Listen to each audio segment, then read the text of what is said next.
Yeah, obviously Nick was a prodigy and OVW was probably their top guy. And Cornette speaks about this Nick Dinsmore turning into the special nephew Eugene and hating it beyond all belief. And I can understand from a wrestling purist like Cornette, just wants the wrestling, he loves promos and everything, but this kind of stuff can kind of offend certain people.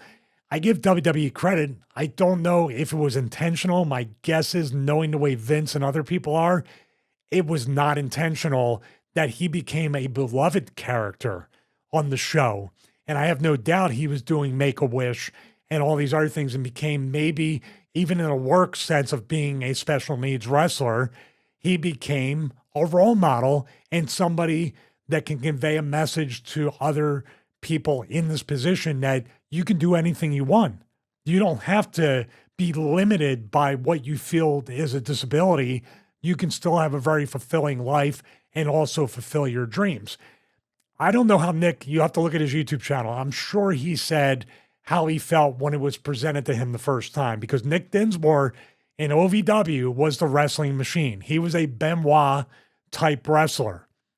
And dare I say, nobody talks about Nick Dinsmore in OVW, but everybody, if you say WWE Eugene, I bet you everybody remembered who was watching that or even heard about it. Did they take a chance? Yeah, but you know what? WWE needs to take chances these days a lot more than they do.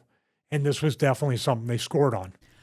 With Nick as well, they used to do, same with FCW after it, because a load of those report cards have come out recently and were posted. But in OVW, they'd have like an internal report card of like basically who was ready to go to the main roster. And Nick Dinsmore was always number one.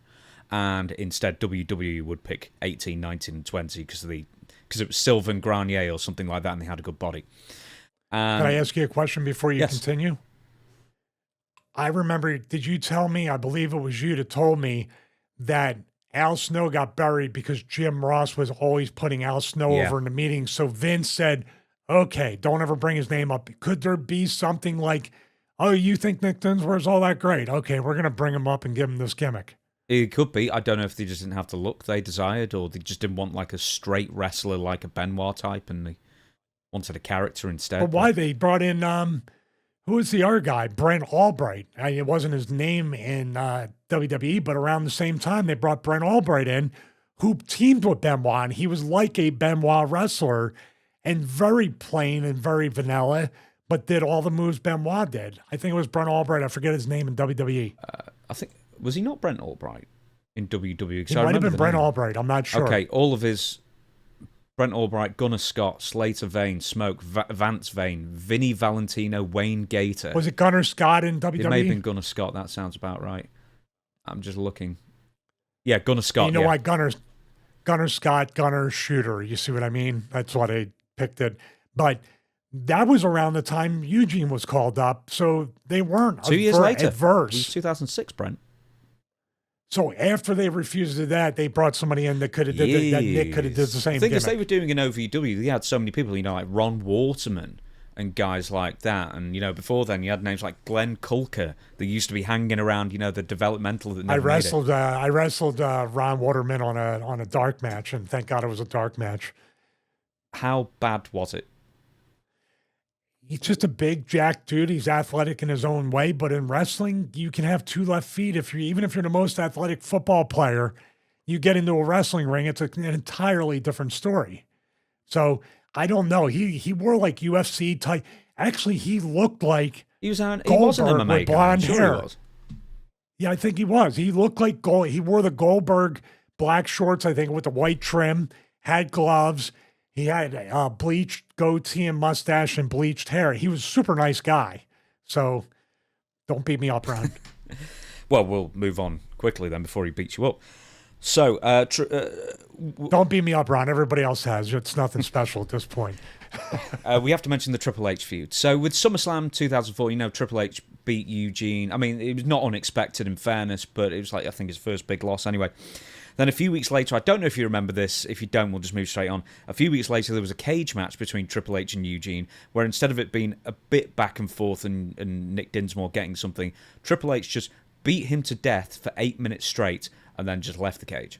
He even tease leaving the cage just to come back in and then beat up Eugene more and then walk out again. And then from then on, Eugene sort of goes down to the mid card and starts tagging. So it did feel like Triple H was very much just killing off that character after a while. I do not remember that, but if I was watching it, I would say, yeah, that looks about right. What we said. Now, so he basically beat up a disabled person and said, I want to beat up a disabled person some more, and then I'm going to leave him in a cage. Yes. And the company booked a cage match with a special needs wrestler. Okay. You're teaching me how to look at it in a real world context of like, this is just goofy. This is obscene. Obscene is a good word. Abhorrent, as Vince would say. Right, so we're going to go mention a couple more things about Eugene. So he would return in 2005, mid-2005, he would feud with Kurt Angle over the gold medal that Eugene would win in a match. And then, once again, SummerSlam, again, 2005 this time, Angle would win it, win the gold medal back. And then after that, Eugene's push was kind of diminished, and he was just, more in the mid-card, and eventually, he would just basically stop working with the main eventers, I guess. Is a character like Eugene, does it always have a shelf life? Wow, that's an excellent question. Yeah, I mean, every character has a shelf life no matter what, unless you're really figured in and they always take care of the character. I think that's the difference. The creative team, Vince McMahon, management, they tire of the character, and I've talked about it before.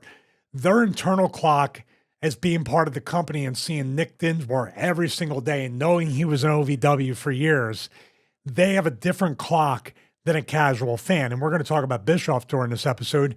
Bischoff really was right on point when he said, you need a minimum of a consistent 6 months to start emotionally caring and investing in a professional wrestling character.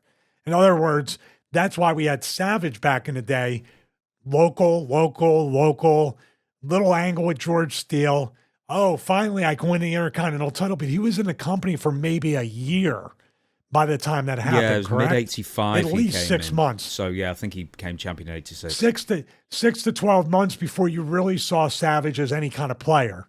You saw him having potential, but you had to care about him one way or the other.